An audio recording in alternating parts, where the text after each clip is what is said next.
Saguli Uki, my name is Dan Kennedy, and what being Indigenous means to me is it's a complex question, and often there's a lot of other kind of issues that come into it. I think even looking at our historical perspective is that we lost our culture and we lost a lot of things, and we've regained them back, but I think as important as culture and all the traditional knowledge is that it is 2017 and there is also a need for having other gifts, I guess, or abilities to survive in 2017 and the future. I think we're in a sensitive place in the world right now in terms of there's more awareness of First Nation issues and Indigenous issues, but at the end of the day, there's no one that's going to come save us either, and that's on us to do ourselves. And I think we need to really instill in the young people and not only teach them that it's good to have their culture and all their traditional knowledge, but what else do they need to survive? What else is going to make them successful? And I think a lot of our teachings is teachings about balance, and I can see that in some ways there's become an unbalance, or the balance is not right, is that we almost have too much of one thing and not enough of the others. In order for us to be successful, you need a balance of both.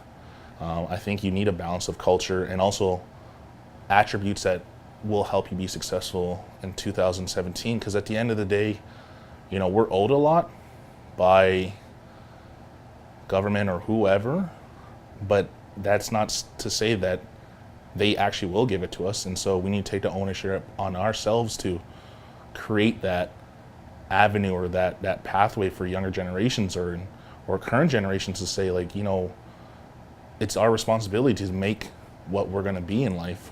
Or if you look at all our great leaders, Sitting Bull, Tecumseh, those guys weren't complacent people. Those leaders weren't complacent, and I think we really need to get out of that level of complacency and say, you know what, I want to do better. I want to strive for better things. You know what, I want to do this. I want to be this. I want to be that.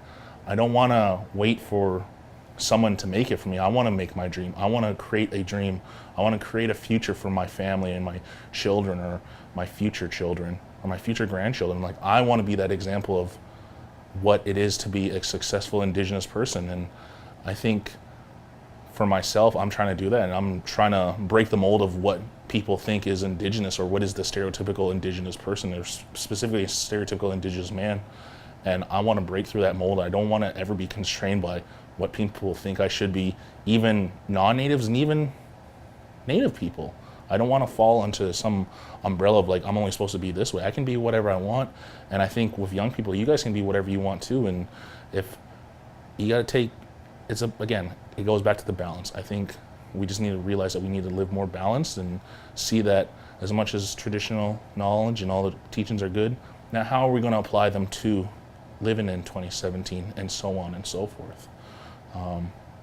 And I think there's a lot of young people that do see that, and that makes me very happy to see that. And I think for the older generation, and I think it's time to start actually listening to the young people and listen to what they actually really have to say, or ask them what they have to say, and not bring in your own biases either. Because at the end of the day, you always talk about that we're the future, so we're here now, we're ready for the future. And I guess that sums up what I feel like it is to be Indigenous. It's complex, it's not an easy answer, and it's I think an answer that's always shifting and changing in terms of what it actually means. I think that's part of life, and that's the beauty in life, is that there's no set answer. It's how we interpret it or how we envision it or see it.